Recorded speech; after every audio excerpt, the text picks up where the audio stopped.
Welcome to DubLife Diaries, the podcast where passion meets the open road. I'm Joe Person, your host, and also a lifelong dubber. Buckle up, because this ride is just beginning. This podcast is sponsored by Volksmania magazine. Good times, great cars, awesome Volksmaniacs. Visit Volksmania.com to learn more about this class-leading VW magazine.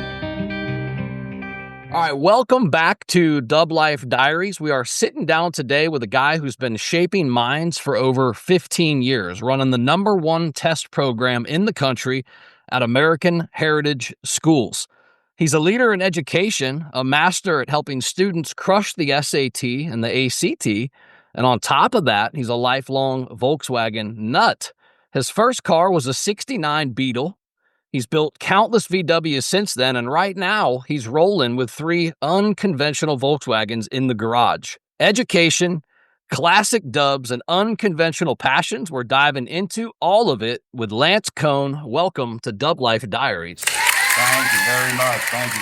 Pleasure to be here. Excited. Yes. Thank you for your time, brother. It's a Sunday. We're going to rock this today, man. I appreciate it. I have a quick story for how Lance and I met, which is a lot of us, right? We're in the dub scene. We find stuff on Facebook Marketplace. Well, I think I got targeted one day. I was looking for some seats for my thing, and all of a sudden, these beautiful Iron Ace Bomber hot rod seats pop up, and I'm like, there's no way these things even fit in my car, but they're so damn cool. I've just got to find a way to make this work. So I bought them with the intention of putting them in the car. But that's how Lance and I met on Facebook Marketplace. He started sending me pictures of what the seats looked like mounted in the cars that you're looking at behind him there in these Volksrods. They are beautiful.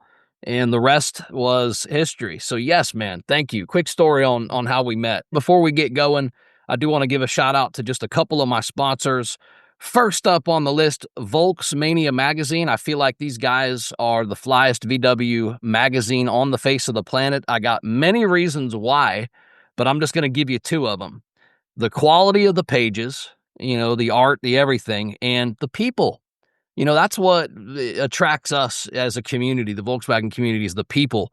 And I swear, Paul Cave and the team with Volksmania, they got it going on. They're great people. Volksmania.com. You can use DubLife10, DUBLIFE, the number 10 at checkout for 10% off your subscription. That is U.S. subscribers only. Shout out to Salty Dub. From the beach to the bay, Salty Dub's tearing up the coastal VW scene with events and swag. Also, check out their website, saltydub.com. Same discount code, DubLife10. You get 10% off, merch only. These guys do events too, but same discount code will work. Also, last shout out, and then it's back to you, because that's what this whole episode is for. But shout out to my buddy Chris White, Riverbank Customs out of Pell City, Alabama. Man, this guy's just such a stand-up dude. Such a great father, great person, great husband, all about the VW community. He's all over the Southeast, going to different shows. And anyhow, check these guys out, Riverbank Customs on YouTube. Super stand-up Volkswagen folks. Make sure you give them a follow. Okay, my brother, it's back to you, back to Lance. It could be about, as long as Volkswagens are a part of it, we are good. Yeah, so let's talk about how, I guess, young Lance grew up. Where did you grow up? Southern California, actually. Oh, okay. Southern Cali. Tell me about your life in Southern Cali growing up. Well, I was actually born in San Fernando Valley, 1977. So really the 80s in, Southern Cali, which Volkswagens were everywhere.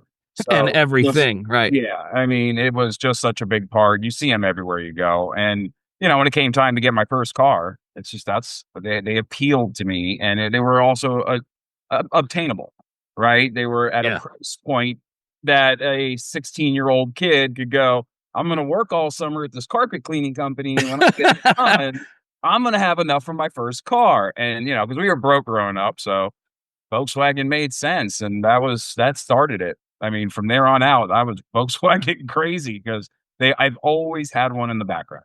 always. So we're going to touch on the story behind the 69 bug in a second, but I want to talk about your professional life because education is really kind of what you do professionally. Was education always something that you were drawn to, or did it come later No, in your life? I wish I could say it was. No, realistically, when I got out of college and came to South Florida, and I came down here because my old man was living down here at the time, and I was kind of like pursuing this DJ career because I had this DJ passion. Okay. And South Florida just made like a lot of sense as a place to be when you want to be a DJ.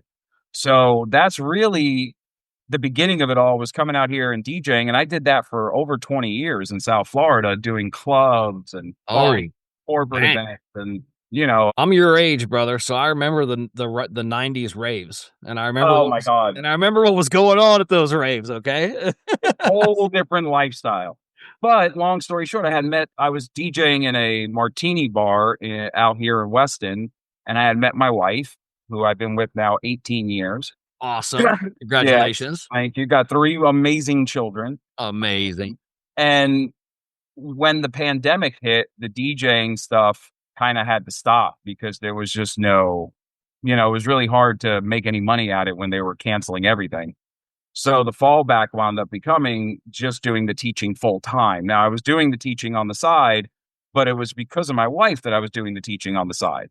I hadn't thought about education until I met her, and she was doing private tutoring and she was working for this guy doing these national merit classes. Oh, And cool. it was just like this thing. She got pregnant and we didn't want to lose the money.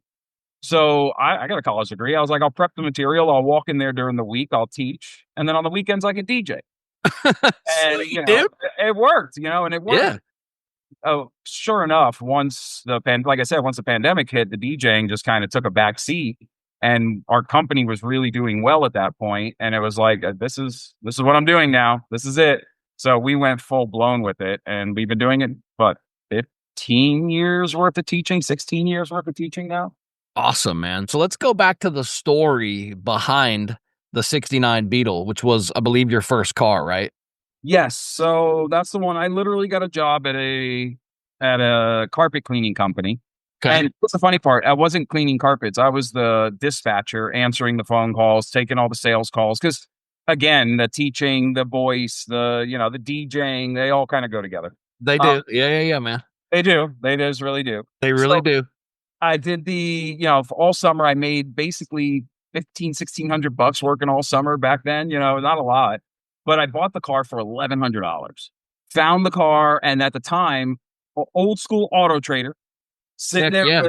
sitting there with the Auto Trader, making the phone calls, setting up the appointment to go meet the car, begging my mom to give me a ride. Oh, Here's the funny part: bought the car, $1,100. We get in the car. My mom's following me home. She had at the time a Subaru XT6. Don't know if you remember this car. I don't, but One of the describe it, ugliest, and I probably will. pointy nose, like cut off back. Oh, you have to look it up. Subaru XT6. It was one of the ugliest Subaru, but it was a turbo and the thing moved. But anyway, I'm following her home from picking this car up. My first stick, first car, somebody slammed on their brakes in front of her. She slams on her brakes, misses the guy's bumper by a millimeter.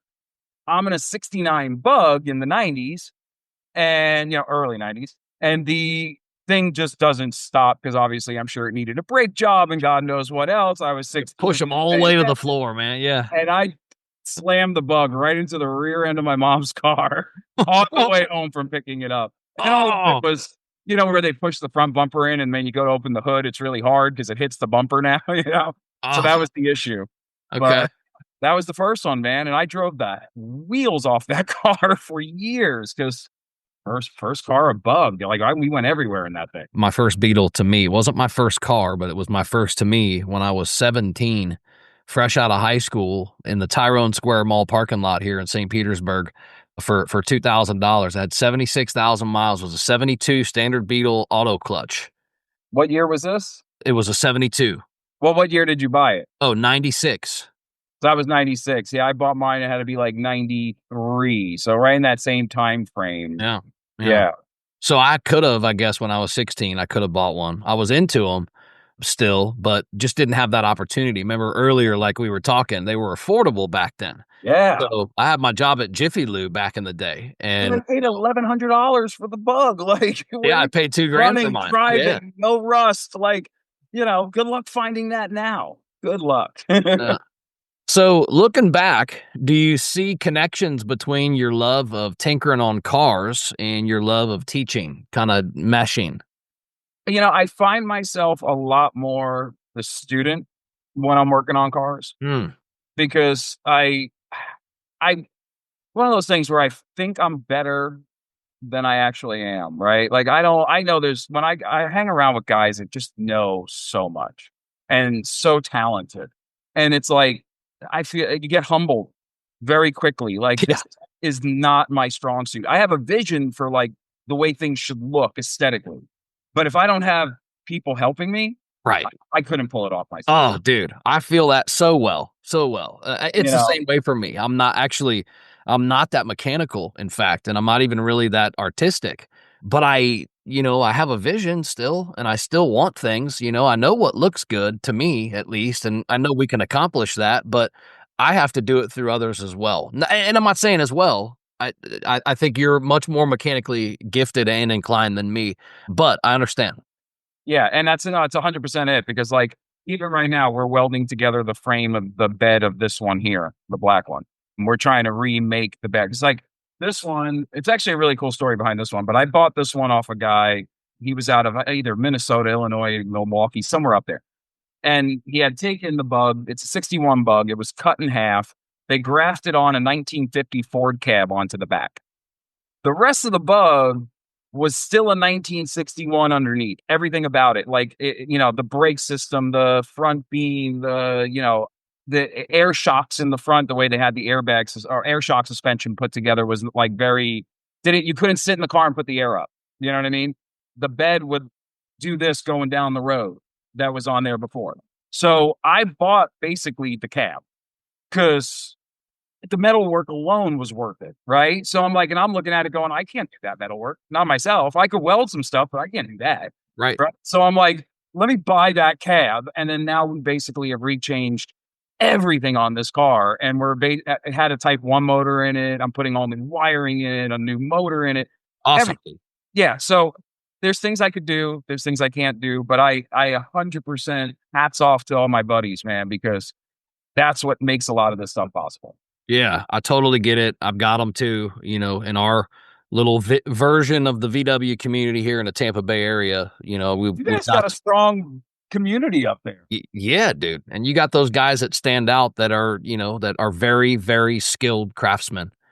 Yes. And yeah, man, you have to utilize talent like that. You can't just let it sit around. You gotta, uh, Build stuff, please. We all want to see what you create. yeah, it, That's it, a it, big part of it. So I love going to shows and I love seeing all the Beetle. Like No Dough is one of my favorites to go to because it's so relaxed, yeah. so cool, BWs there and different takes on things. And you see stuff that gives you ideas. And it's like, this is what it's about. Any other shows that you frequent? Yeah, Bug Jam. Yeah, Yeah, Bug Bug Jam. Jam I like to go to. So I took the blue one, but it wasn't blue at the time. It was white with a bunch of stickers all over it, actually. The first rendition of that card before it made, it redid it all. But I took it when it was white. Last time it went, I've been quite a few times, but never with the Volkswagen. Always just with one time when it was white. I'm dying to take the black one once I get it done. Yeah, No, same. my other favorite. And then it's all the local stuff over here that I can actually get to, Mhm. because I trailer. These are not rain cars. I have to trailer. Right. Sure. No, all good. Many folks come in, once they get them in town, they go park them somewhere and then come to the events. We have a I couple of drive them events. all around town when I get there. Yeah, exactly. We got But a couple of events here in Tampa Bay. I don't know if you've heard of V-Dubs over the Skyway. I've That's done that before too. Yeah, Yep, yep, years yep. ago though, I did that in my '63 green one that I had, Oh, and I cool, took it man. up over the Skyway. That was such a cool event. Yeah, Such. that's coming in April this year. This will be the 27th year. And then downtown, the pier, downtown St. Pete, we've got B-dubs on the pier. We just did the first one. It looked awesome, man. Yeah. Congratulations. I was looking at all Thank the you, brother. online, and I'm like, I wish I could have gone. Yeah. Well, we're going to do it again, January 24th. We're going to do it when it's cooler. Yes. So it's coming January 24th of 26. Okay. Yep. So That's good. 'Cause that's not in my national merit season, so I might actually be able to get away then. oh, that'd be cool, man. It'd be cool, especially if you came up and brought the rods for sure. So One, not both. back to the career. How did you go from, because in the timeline, right, you were tutoring, you were teaching, and then versus what you do now, you run like the #1 program in the country for test prep. So how did you go from tutoring to evolving into that? Yeah, so essentially, like I said, my wife was teaching these classes at American Heritage, but Okay. she was working for a guy. The guy had like a contract to run those classes at the school. My wife was the one in the classroom making the curriculum, teaching the classes. This guy was just the business end of it, had the deal. Did it for years. She did it for about 4 or 5 years with him. In that time, she had gotten pregnant with my son. I took over, started doing the classes so we didn't lose the money, did it and worked. And then he hired me on kind of like full time too. So I was also doing that during the week. And then I was still DJing on the weekends. We wound up leaving the guy because he was just, it wasn't right. Right. The relationship didn't work. So we wound up leaving. We went over to FAU, Florida Atlantic, and they have a high school there. And my wife and I created, our own company at the time. We got in with FAU and we started this national merit prep program for that school. We got them to #2 in the state. So American Heritage Schools down here, they have a plantation campus in Fort Lauderdale, but they also have another campus up in Boca del Rey. Okay. And every year, they're always the #1 and #2 school in the state for national merit scholars, except for that year when we were #2 in the state and beat their other campus. Wow. Soon as that happened, the owner of the school reached out to us and he said, "Hey, you guys got to come in. We want to sit down and have a talk to you guys, whatever." They hired us on. My company wound up doing the national merit test prep took over for American Heritage Schools. And for 1 year, we were doing, because we were still in a contract with FAU. For 1 year, we had the #1, 2, and 3 schools in the state because we were running both campuses. Dude, Plus man. the FAU, yeah, which was insane. It was just ridiculous. Needless to say, the stuff works then. Yeah, so because what we teach, right? So and then long story short, then we wound up we're still employees for American Heritage School, but my company handles all the SAT, ACT, PSAT prep tutoring that they require for both campuses. So that's how that all transpired. And within that time, the pandemic hit, the DJing fell off, and then I never looked back. Now I do some car shows once in a while. I'll bring it out for, but that's it. That's it. And it's all teaching all day, every day. Yeah. Right here at this desk. But Grinded. Backdrop. You change the backdrop? Yeah, I have to. Yeah. I get it. It's one of those requirement things, right? Where they make you do it. I get it. I did coaching and training from my camera from a Zoom screen all the way through the pandemic. In fact, back then, height of COVID, I had gotten my second shot. Not that I even want to talk about that, but I was traveling a lot, and that's how I was feeding my family. Well, guess what you had to have to get on an airplane back then? You had to have your COVID vaccine. Oh, yeah. Yeah. So even though I really did not want to get it, I had to. Anyway, I take it, and then at the time it was the Johnson & Johnson one, so I had to get the second one 4 weeks later or 3 weeks later or whatever it was. Anyway, first one, I take it, cool. Second one, both my wife and I contract COVID. The reason why I'm telling you this is because through the Zoom screen, I taught a class with like 20 students in it online, positive for COVID. I'm sick as hell still teaching the class, but but you do it, right? Yeah. And it was the same thing for us when the COVID hit. We were the quickest company to go all virtual with our tutoring. Like, we were easily set up. We had it rocking. We had a full schedule available. We created an app where kids were able to go on and book our schedules, and we didn't have to have parent phone calls as much anymore. We just streamlined it. And by doing so, now we started doing all the classes online, the private tutoring. And what we found, which was very interesting, We have so the program that we do at American Heritage Schools, we bring in invite between the two campuses, over 250 kids get invited into the program. And that's from spring until October right now, a couple of weeks from now. Okay. About out of the 250, about 180 really take advantage of the program, but that's all done in classes virtually now because of the pandemic. So I got 50 kids in a class, 40 kids in a class at a time, every single day of the week, right? And I have 6 teachers, and all of them are running classes at the same time, and everybody's got 40, 50 kids at different points of the week, and we're just going through these programs. Well, what we found was the interesting part, because it was virtual, because of the ease of access, these are all the highly motivated kids. They have strong scores. They want to make national merit. They're driven, right? So because of that, our turnout was better. The attendance was better. We brought up, there was always a misbalance in the two campuses for how many national merit scholars, but because we were virtual, the kids at both campuses were getting the benefit of all the teachers, and they leveled them out. We got so many more out of the whole group. Wow. It was better because we can do this, but it's only because the kids are motivated. That's it. If you have kids that are not motivated, this is a horrible way to do this. So let's play Mythbusters for a second. What's the biggest myth about test prep that you can bust? Biggest myth about test prep? That's a good question. What would be a myth about it? Realistically speaking, that you can cram it. You just can't. It's I love it. Not the SAT, not the PSAT, it's not crammable. If you're one of these people that like to procrastinate and kind of wait, I get it every year. I get students all the time that jump in and they do this, 2 weeks before a big SAT. Oh, I just want to get a few lessons and do some tips and tricks and, come up a couple hundred points. And yeah, that's not a thing. And I wish sometimes you can tell that straight to them that that's not a thing. You can't, right? At the end of the day, you kind of have to work with them and do the best you can and try to give them crash courses when they require it. But the best prep is spaced. You don't want to do it. It's the best prep is prep. It's prep. It's prep. It's prep. You got to do it. A lot of people are afraid of the work, but if you do it consistently, like I tell my students, make a habit out of it. There's no substitution for repetition. How do you convince parents or even like kids, like stressed out kids, skeptical parents that test prep matters? Like what's the pitch on test prep? What we're teaching is not test prep. What we're teaching is critical thinking. Okay, so let me rephrase that then. How do you convince skeptical parents and stressed out students that critical thinking matters?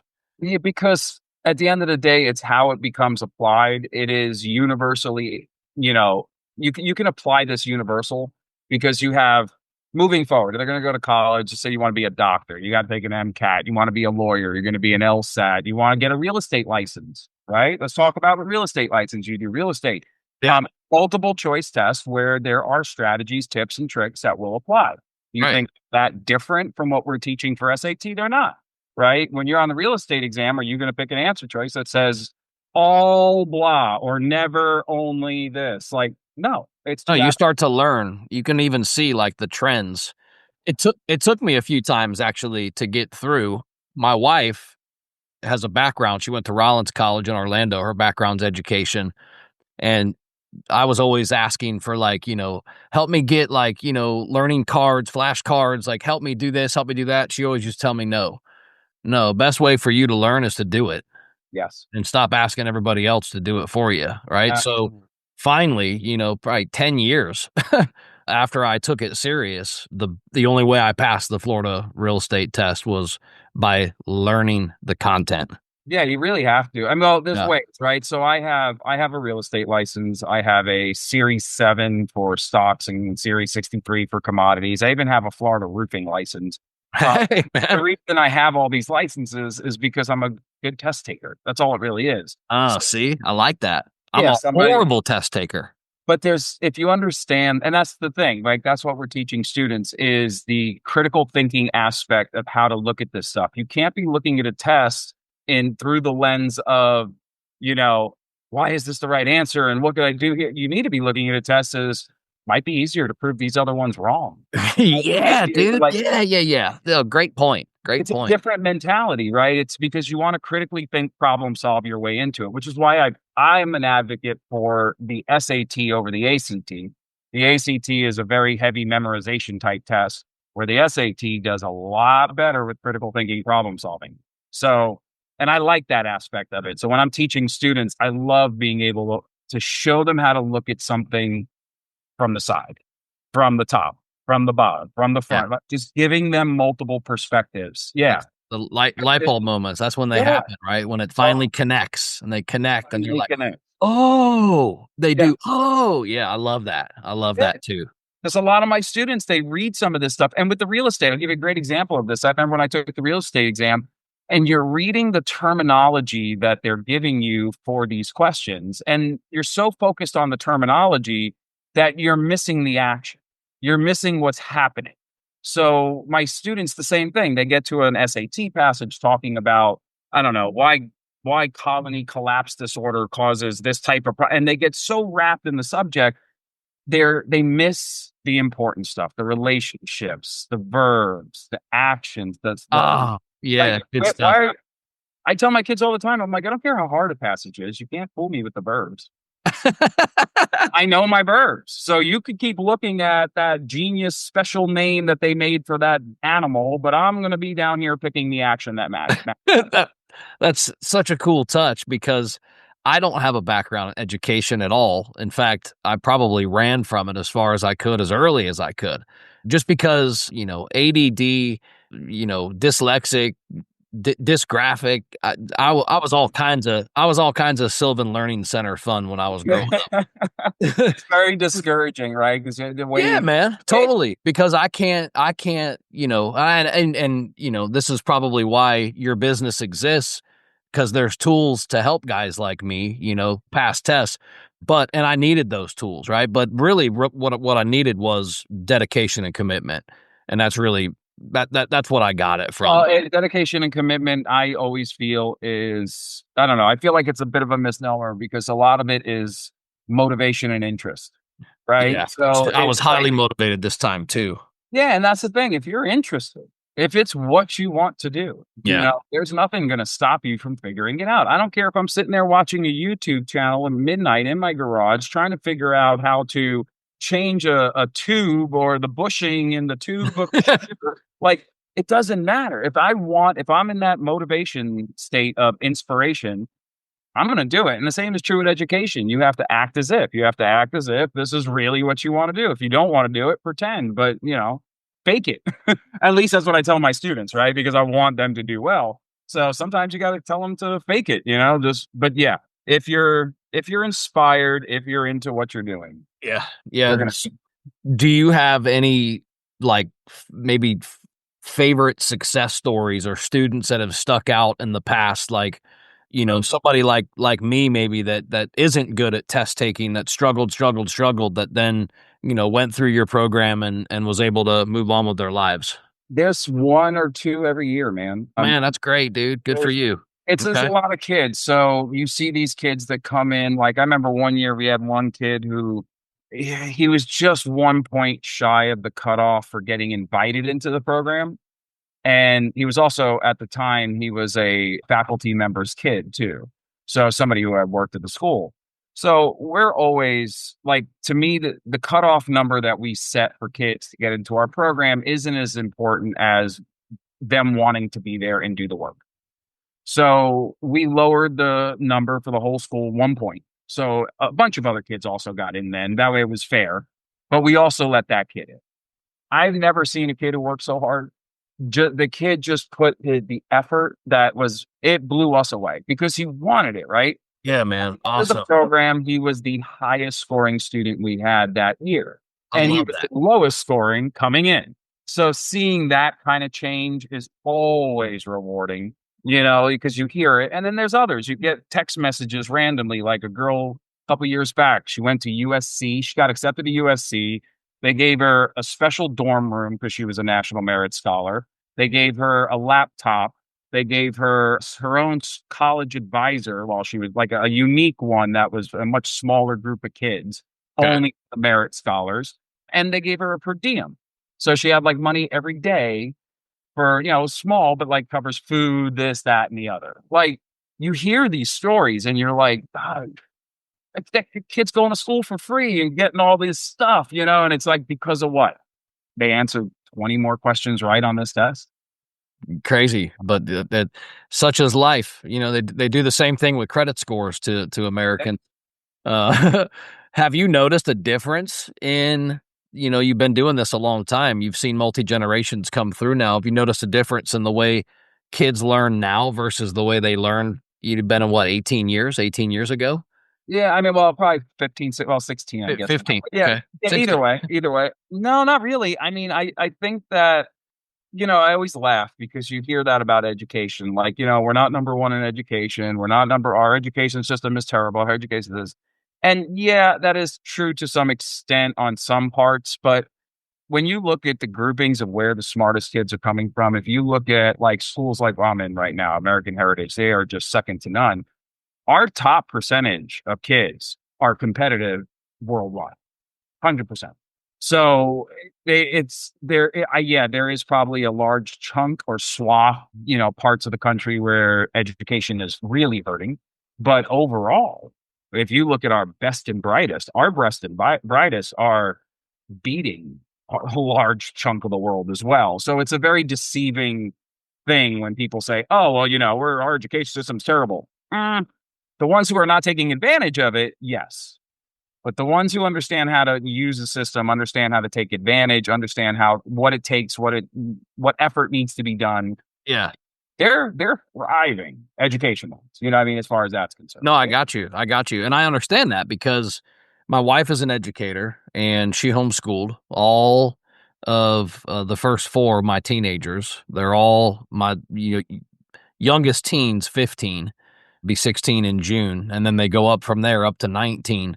And she's got all of them through, with, Fantastic. yeah, dude, it's, If you have the time to sit and do the teaching and everything, that's great, and that's a big part of it too. Like that's actually one of the fields that we've been breaking into slowly as well.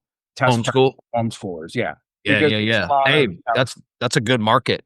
yeah, they're still taking SAT, ACT. They don't do PSAT, but they do SAT, ACT, stuff like that. There'd be no downside to, and I know there's a big convention that happens in Orlando. Orlando every year, and Yeah. we'll go get ourselves out there and, kind of Yeah, hit we used to that mark. go. We'd pick up all kinds of nuggets and meet people, and yeah, it's great. It used to be at the Gaylord back in the day. Oh, I love that place. Me too, man. Me too. It's such a cool place, It man. really is, man. It really is. All right, let's shift gears. Pun intended. Let's get Yes, back. I like that. I like Yeah, that. let's get back to Volkswagen. So this first bug that you worked on, your first car, what did working on that car teach you about life that textbooks never could? Patience. In a word. I mean, that's a pretty good answer, man. I don't know if there's anything beyond that. We got a accelerator cable stuck for 3 days. Give you an idea, right? We were trying to pull an accelerator cable out, me and my buddy in his backyard at his house, just the cable snapped, right? Yeah, yeah, oh yeah. First Common time, mistake yeah, happens common. to all the cars. Happens with all of them. I went to go pull that out. My first time messing with it, pulling the whole pedal assembly out, making sure, and it had broken the back. I didn't know enough to say I should probably take the frayed end and tape it up prior to trying to pull it out So of. you had to reroute it. So, when I went and pulled the cable in the tube, it got stuck. It got held up. A piece of metal got held up and pinched, and something that was probably rotted in there. You know what I mean? And just Yeah, not yeah. allowing it to pass through. And no joke. I mean, there were moments where my two of my buddies are sitting there, and they look like a cartoon with the three of us feet up, got the cable, and we're all pulling on this thing, trying to get it out of the tube, pushing it forward, pulling it back, greasing it, shooting for 3 days before it finally broke free and we got it out. So, yeah, patience. Yeah. No, That's good, gotta be number 1. good answer for sure. And I know in your past you owned a bunch of VWs over time. And I know you've done a lot of stuff to these cars, but like looking back, what's been one of your favorite cars, I guess, or your favorite build so far? I'd say, I mean, the ones I'm sitting on are my favorite right now, obviously, just because they're so unique and I'm really into them. But I The want to tel talk about those though. Yeah. Let's talk about them because the listeners deserve to hear. I'm looking at them, y'all. Y'all can't see them, right? But so you've got three, two in the So, garage. Is there right now three? I got 3. Yeah, so You got right now two. I have 3. Well, I sold 2. There's a couple that got away, and there's still photos that are sitting on my walls right now. We all got ones that got away. So the Telefunken bus, I don't know if you saw that in my thing. This guy. Okay. This guy. Panel. Yeah, So bay window panel. yeah, it was a 69 bay window panel bus that I did a full Telefunken theme on. Really cool interior. I did, those in the studio sound deadening panels. Yeah, the foam panels. Yeah. That was because on the panel buses you had panels for the bottom, but you didn't have panels for the top on the interior. So I filled all that in with the sound deadening. Dude. It's just for looks. Yeah, it was probably killer on the road then. Oh, dude, it was so cool. It just looked so cool.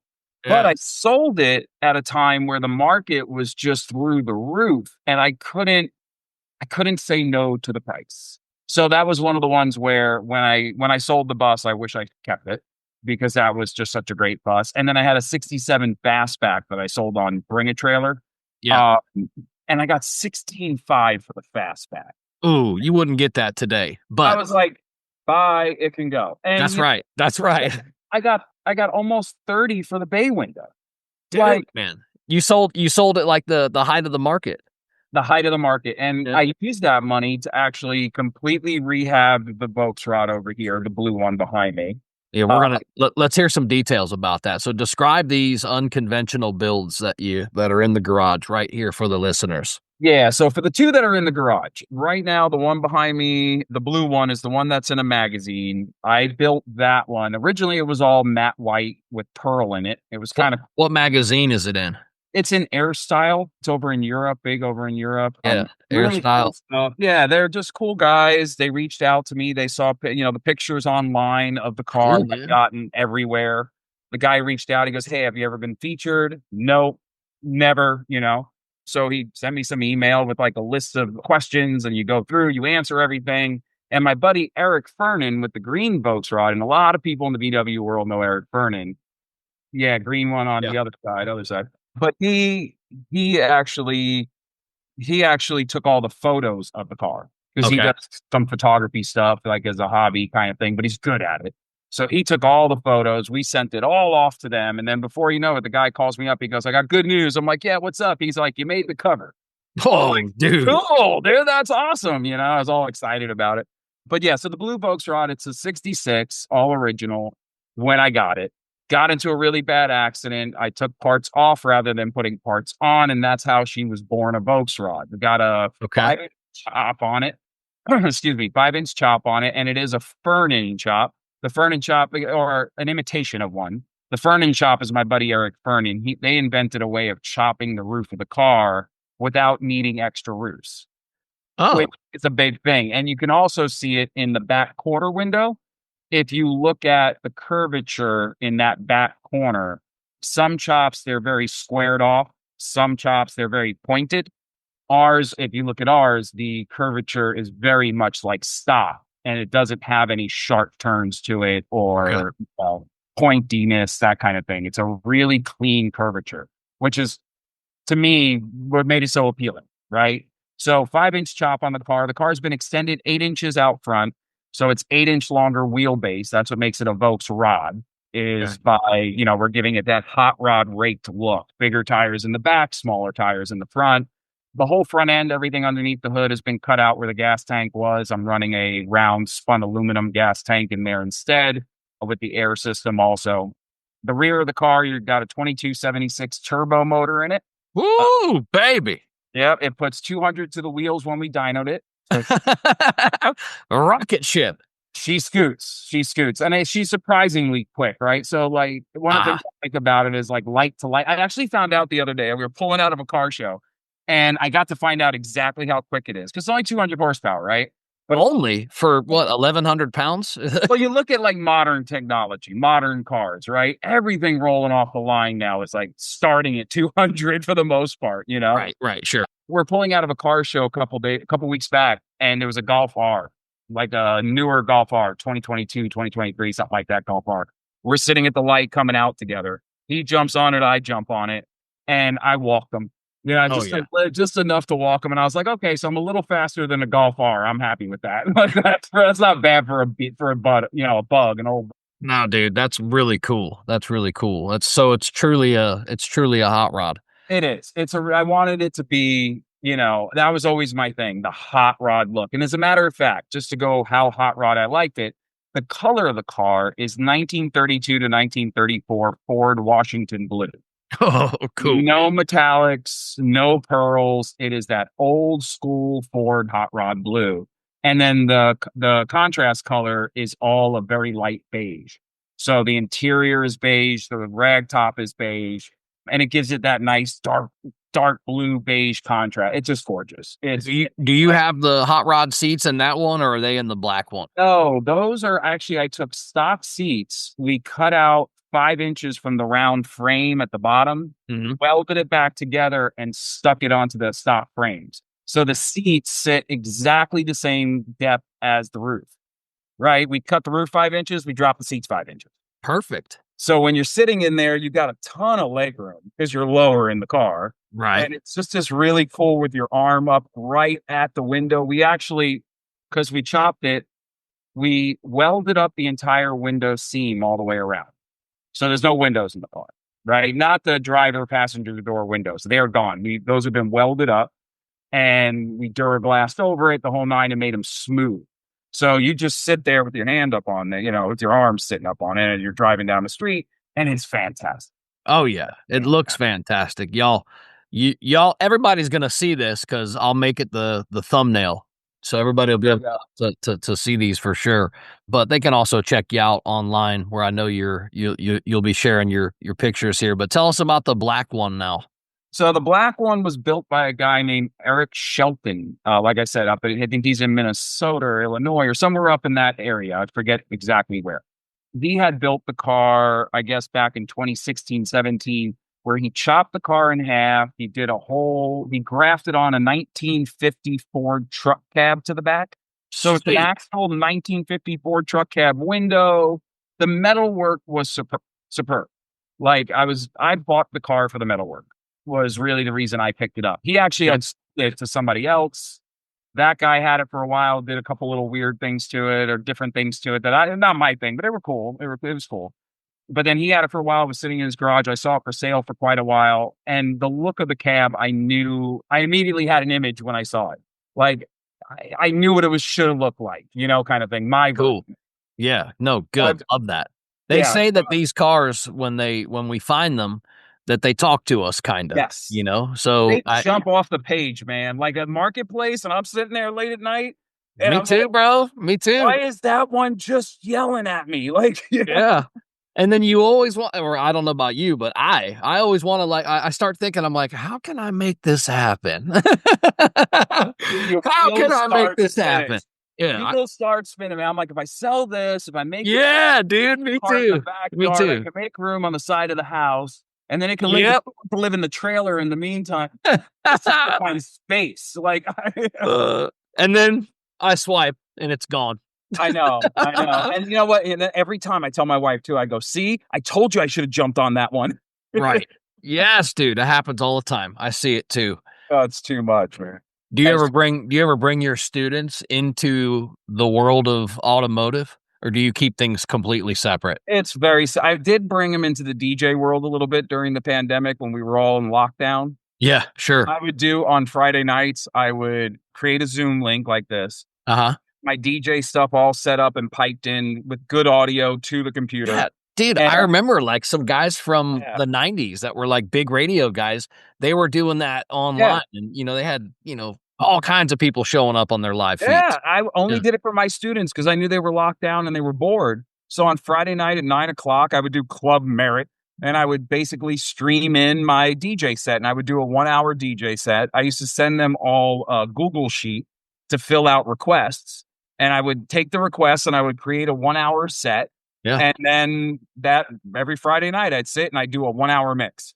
and Sweet, dude. loved it. Good And I did job. that. Yeah, I did it for like, I don't know, whatever it was, like 6, 8 months or whatever during the lockdown that I was doing it. But What a that was it. crazy time to be alive, man. Back then, flying all over the country, I was with a freaking with a mask over my face. I looked like an armed burglar, I and know. I and it know. was like I would sweat underneath it. I've always had this beard. It's like, what in the crap are we doing? Yeah, well, nobody knows. You're on a ball spinning at how many thousands of miles an hour? Like Yeah, right. nobody We're like knows. nothing. Nobody knows. We're all just over here doing our best guessing. Like that's the way I look at it, right? Like Yeah, so. Anyway, that was the story of the black one, and then yeah. which I'm redoing What's now. the motor? What's the motor and the transmissions in these? So the trans are. I got a Pro Street in the blue Volksrod. Okay, It's pretty much just a stock. Well, so this is a 1961 Bug, but it's been converted to IRS in the back. okay. So it's sitting with a 70s transmission and axles, and then I put an 1835 Type 3 motor in this one. I bought it Oh, with a Type 1, but the Type 1, the shroud's so high that I'm trying to build a really cool bed for it, and I you don't said want that's the a 60? 61. 61. So that was what, a 1200 back then? Yeah, probably a Yeah. 1200. The motor that was in it when I got it was like a 1600. Somebody Okay. had 16, and again, it's so custom. There's nothing stock Right. about Sure. it. But it was still a Type 1 motor, and a Type 1 motor when you're doing a VW pickup thing was never my thing. Like, I see a bunch of guys that have taken a VW Bug and converted it into a pickup, and they all got that Type 1 motor hanging out the back. Yeah, yeah, yeah. I can It picture just that. it doesn't look right to me. Okay. So I immediately pulled that motor, chunked it, and we stuck an 1835 Type 3 motor in there because it's flat. So I still have to build the bed where it's going to be up kind of high, but at least it'll be flat. I won't have this monster shroud hanging Yeah, off. yeah, yeah. No, good call. So that's what I'm doing with the motor and that thing. And then I turned it into, I went full Volksrod with it as well, where we're just going to run no fenders. I got the spikes on the hood, like I have the spikes on the hood on the other one. Yeah, The they're whole sick looking. concept was Yeah, a it's shop super truck. Mad Max slash. It's got its own kind of independence. Like looking at both of these cars sitting in your garage, I picture being in Miami and walking on the beach and seeing like two jack dudes with like two really two good looking girls walking with them. Those are your Beatles. That's too funny. It's so funny. My buddy the other day put a post up. He was like, he put his two Volkswagens up, and I forget what he said. He was like, my trouble or my rebels, something like that. He goes, these are my rebels. So I put mine up. I said, this is my convicts. 'Cause it See, just felt, I'm in felt line that with way. her. I see two juice diesel dudes walking down the beach. Yeah, yeah, yeah, for sure. They just, Look, what's cool about it is you're not held to just the VW world with these, right? So like when I go to shows, I can roll into a rockabilly show and it works. I roll into a hot rod show, it works. I go to a Volkswagen show, they love it. yeah, yeah. It doesn't matter where I go with them because they're so, they're interchangeable, I guess. I don't know. They can go anywhere, right? So that's and then I have one more. I have a kit car from the 70s, a 1976 Invader GT. Just Oh a yeah, yeah, yeah. This is the it looks like the car from Speed Racer. yes, very Yeah. speed racery, but not. I have a later one, 76, not the earlier ones. The earlier ones they call them like a duck bill because Is the it, nose looks very duck billish. is it 70s, GT5 or GT4? no, the 5. The Invader 5. Yeah, I'm GT. looking at it, dude. The Sick car. later one. Yeah, Sick they're looking car. Yeah, It's for a sure. red one. It's got the gull wing plexiglass doors, 1641 motor in the back, all fiberglass. The car weighs 1,600 pounds. Oh Doesn't my weigh there. goodness, dude. So the goal is I want to take the motor that's in my blue Volkswagen now, the 200 horsepower motor. I want to throw that in the Invader. Oh, I want to put a bigger dual fuel meth injected motor into the blue Volkswagen. That's the goal. all right. So we're gonna be seeing you on the drag strip eventually. No, I really don't want to race them because when you race them, you break stuff, right? All right. Yeah. So that's what all the race people I know, they all like, dude, how much money do I got to spend on this part and that? But they love doing it. So, but I want it to be, I want it to really piss people off light to light. That's all. I just want people to go, I can't believe I just got killed by a bug. Like, that's it. That's all. I know, but it's so funny because that bug with 200 horsepower, I swear, I'll tell you, depending on the driver, you can even take, some of these 1600s that have, upgraded exhaust and maybe dual carbs, and they got a lot of spark, and those things are peppy enough, man, to Yeah. to leave some of these cars of today in the dust. Rear wheel drive, the motor's in the back over the rear wheels. Yeah. It squats and it goes. Yeah. I tell people all the time, I'm like, look, first, second, and third, you're going to be mad at me. After that, you got me. After that, it's all yours. Take off. Once we get into fourth gear, you're going to kick my butt. But Right. first, second, and third, I'm just going to be irritating, is what I'm going to be, because you're going to be like, how is this possible that this dude is up there right now? That's And so everybody funny. laughs. It's one of those things. They know it's a bug. It's a bug. So how about life lessons? What's the biggest life lesson that you've learned from being in the Volkswagen community? Man, I'd say for me, I don't know if it was really a life lesson for me as much as it was learning from watching other people, right? What do they say? A smart man learns from his mistakes, but a wise man learns from other people's mistakes, right? Yeah. Like, that's Well that, said. and I think that more of the life lesson would be more recently with watching the amount of judgment in the car community that has, plagued it a little bit. Yeah, it's something I never want to do. Yeah, I really enjoy everybody's build. I don't care what you do to it. I don't care how wild it is or how stupid the people think it is. Right. Just the fact that you're trying, you're doing it. Like, I know my limitations, and there's people out there that make me look ridiculous in their abilities, Sure. right? Sure. That's fine. But you know what? I'm still going to come out, still going to hang out, still want to see what you're building. Bring it out. I better a parking lot full of mixed cars than no cars, in my opinion. No, that's the community, dude. That's the vibe. That's why you're on the podcast. That's why we're telling these stories, because that's how we are. You don't go to the Camaro or the Mustang or the Charger show and have those same welcomes. No, you don't. And You you know don't. what? No, you don't, dude. And you roll in and You don't. so there's 15 Corvettes that the guy just bought and showed up to the show. And then there's a bunch of Mustangs with the same exhaust and the same wheels and the same this and the same that. Yeah. You know what? Dude, they're there. And better there's cars there than not, because especially guys like us, older guys like us that are still into Volkswagens, there's not a ton.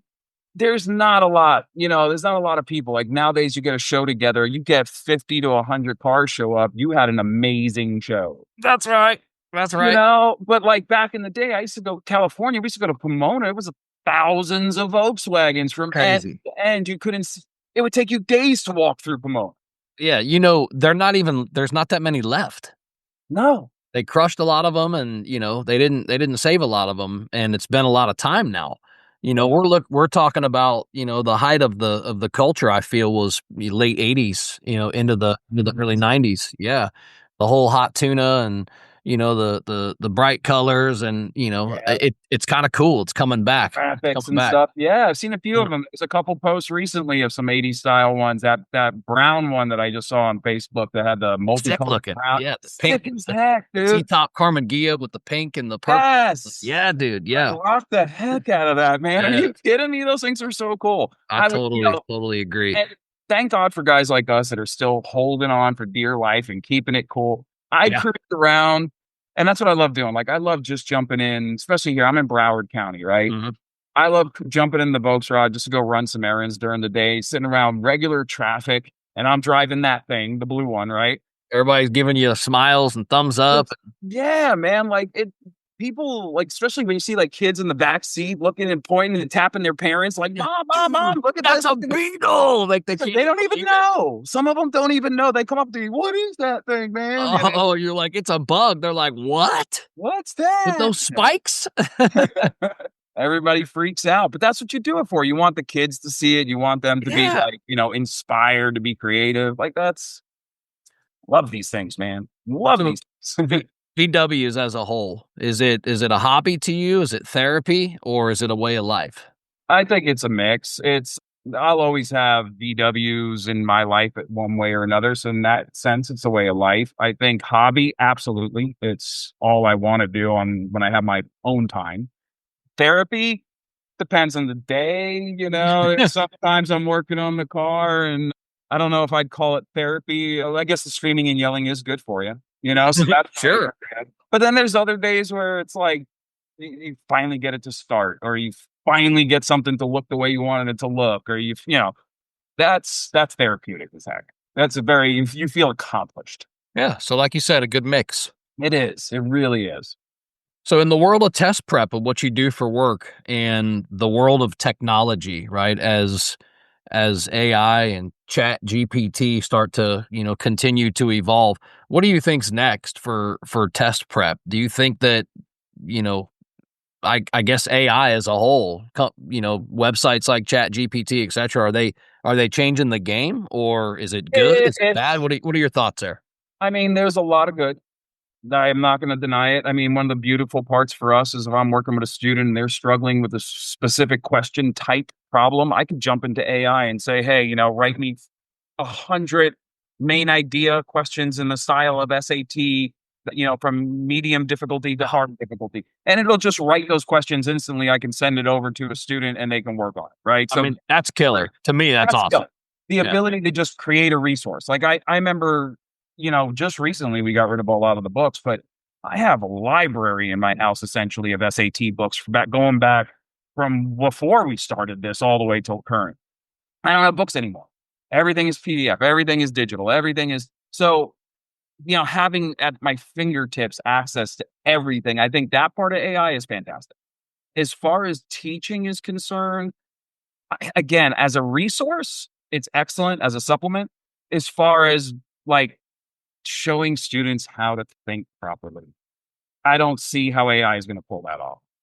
You know what I mean? I think that's a There huge still has to be the human element there is there kind of has to what I'm be. hearing. Yeah. Yeah, because to me, I feel like, you're literally teaching students how to think, because like I have to explain to them, like on something standardized, like if you have to think your way into an answer choice, you're doing it wrong because you shouldn't have to do that. It's an evidence based test, right? So it should be explicit. It should be in your face. It should be, but that's something that how's AI going to explain that what you did there? Like I could sit with a student. I love this. I could sit with a student. They'll go through a question. They'll get the question wrong. And based on their answer choice, I could tell you the assumption they made. Right. So, like, if you answered this, I know that's because you read this line and you said, he said this. So it must mean this. Dang, dude. But I That's gotta, called I gotta dialed teach in. somebody that, right? Like, how's AI going to identify the reason they picked the answer choice they picked? It's not. No, human element there. I mean, I don't know. Maybe it will. Maybe there's something in that. Like, Hey, better be careful because it's probably listening to us right now. yeah, it's that. It's that Terminator, man. Skynet. That's right. That's Gotta right. watch out for Skynet, man. They're coming. What does legacy mean to you, both as an educator and as a VW guy? As an educator, like I said, I want to know that what we did for the amount of time we did it changed as many students' paths as possible. They got into a school they didn't expect. We made for them the path easier, somehow. At least with education, to me, that's all I can ask for. When I was DJing, I said the same thing to myself. For me, even when I was DJing, it was like, I want to know that what I did tonight made 300 people happy, or 1,000 people in this club happy, or 10 people at this corporate event happy. Dude, it's that thing we were talking about from the beginning. It's like caring about the outcome. So you're already better as a human because you actually care about what's supposed to happen. Yes, Not, I'm not just, doing hey, this here's good. this, so that you can get to Huh. that finish line. It's like you care about you want to grab their hand and step over that finish line with them. Yeah. Yeah. My impact, I'm not famous. I'm not one of these people that are going to change the world. But if I make a difference in my small corner of my community, I'm happy. And Yeah, I feel man, the that's dope. same way about my cars, right? Like when I build these things, I want to know that somebody was inspired by it. Somebody saw it and will always remember that car they saw. Or, that's it. That's why I do it. I want to enjoy it while I drive it. I want to break some necks. Like I want people driving down the street like, wow, that's cool. I And love it, man. impactful side of it. That's to me, that's my definition of legacy with these things. Yeah, no, I love They it, to dude. be remembered. Rapid fire questions. You ready? All right, let's do it. All right. Favorite VW model of all time? The one I haven't had, the Fridolin. Ain't that the truth? That's always the one we haven't had. It's the Fridolin. I would love. For me, it's I that would be the ultimate That's one. crazy. Yeah, those are rare. If I could get, but 80 grand, 100 grand, like that's not in my future. But Yeah, we don't Said do that favorite. much, So yeah, but no, it's the okay. favorite. I mean, if I had the one that I only wanted, sorry, back Okay. to Fair man. enough. Fair enough. All right. If you had to pick one and one only, SAT or ACT? For us, SAT. SAT. All right. Next question. Dream road trip. I've been playing with this idea for a while. Northwest, PCH Northwest. Yeah, PCH Northwest. So like going into like Grand Canyon, up into Mm. Yellowstone, like They got just the four corners up there. yeah, Yeah, yeah, yeah, that dude. whole Yeah. because Yeah. I've driven the country quite a bit, but that's one of the areas that's just one of the prettiest areas in the country. So Mm. so beautiful. How about hardest test? Hardest test that you've ever taken. Oh, that's Series 7 for Okay. sure. That Okay. stock test was brutal, learning about hedging and everything else. Oh, You got stereo systems in the Volksrods? the blue one, yes. The What's black your one, not yet. what's your go-to type of music or go-to Oh, music when you're cruising? dude, you're asking a DJ that question. My playlist has got to be one of the most eclectic playlists. But I think that's a lot of people nowadays, right? Essentially, but my playlist is very eclectic. I mean, it's a mix of everything from house music to yacht rock to alternative rock to, I mean, it's everything. It's just everything. I have a love of music, always have, which is why I DJed for so long. And there's not much that turns me away musically. There's just not. Yeah, so I'm your age, and I come from that. Both I had a couple buddies even that lived in my house that were DJs and did the whole scene in Ybor City and all that fun stuff. So I remember the days, but I remember the artistry that also went with that. These guys, they weren't just DJs, they were like musicians too, Yeah. because their timing was impeccable. Yeah. Their music selection was impeccable. Their ability to understand knowledge and bass line and harmony and just all of that stuff was just impeccable. And until you challenge yourself to try it, you really don't have a respect for it. Oh People yeah. say, "Oh, it's just DJing." No, it's not Dude, just. I went It to is go hard. audition. I went to go audition at this famous Irish sports bar that was down here. And it was like a DJ competition, and like the winning DJ was going to get a residency kind of thing, right? That's Cool. that's Yeah. how they were pitching it, kind of whatever. So they held this whole audition, and I went in there with my own system. I had my decks and everything, and I'm sitting there waiting my turn, and I'm listening to all these younger DJs. At the time, I was a little bit older than they were, not much. I was like 10 years ahead of everybody that was auditioning, and I'm sitting there listening, and everything was the same. Everything was the same. It was like everybody was like pissed off at another guy because they were, oh yeah, I wanted to play that song. Oh, you got my Play that song. Yeah, They yeah. were all pissed off, and I'm sitting back there going, did I pick the wrong music? Like I'm worried about what I'm about to play.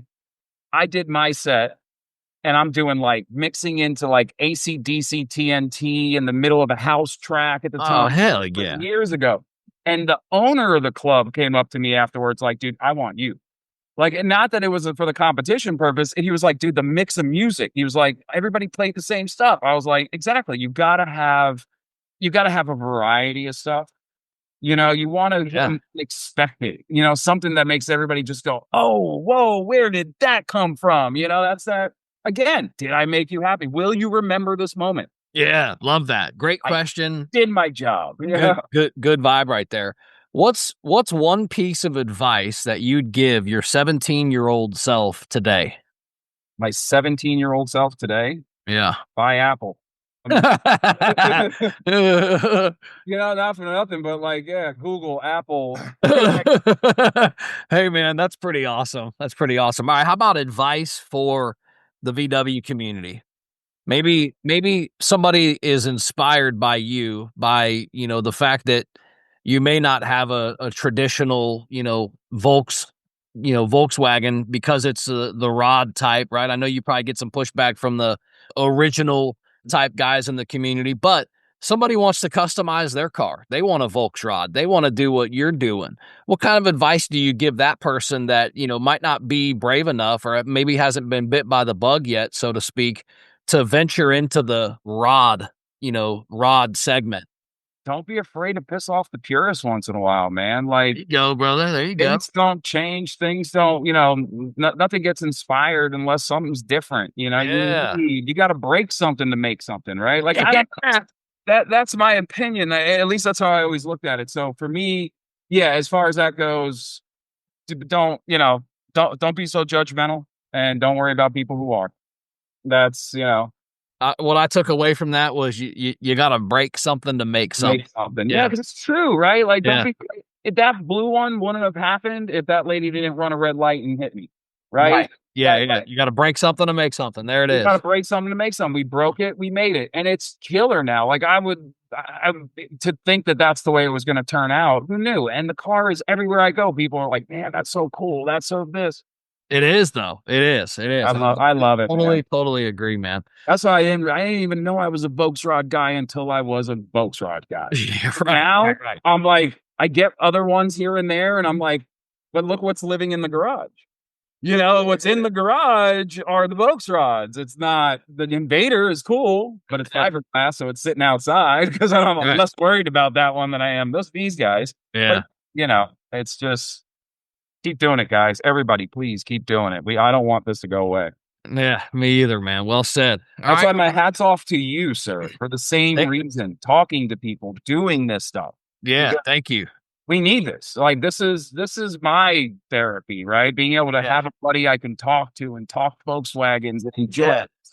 And just the life in general, and again, I seem to say this a lot because it always kind of ventures this in the conversation with my guests, but you're the reason that I wanted to do this podcast. It's guys like you. It's guys that have two of these cars sitting in their garage that you'd never know it by what you do for work, etc. And a lot of the people that work around you probably don't know that side of your life either. And that's what is so cool to me is that I've never taken a car to school to pick up my kids. Never, not once. Your type of person is right here in the Volkswagen community, and you guys need to be celebrated, man. You guys are the ultimate DubLife type people. You're living the professional life. You're building these cars. They're awesome cars. You know a lot about them. You're learning tons of stuff that correlate with life and your professional career. Dude, you're a rock star, bro. You too, man. Thank you so much. I really appreciate the invite for this. Yeah, of course, man. And that's a wrap for this episode of DubLife Diaries. Thanks for riding along with us and diving into these incredible stories of the people in the dubs that drive their dreams. If you love today's episode, don't forget to subscribe or hit that follow button so you never miss an adventure. Do you have a story to tell or know somebody else who's living the dub life? Awesome! Reach out to us. You can find us on all socials at DubLife Diaries or shoot me an email. I'm not hard to find. DubLifeDiaries@gmail.com. Until next time, keep the engines humming and the wheels turning, and always follow the road that inspires you. This is Joe Person. I'm signing off. I'll catch you on the next ride.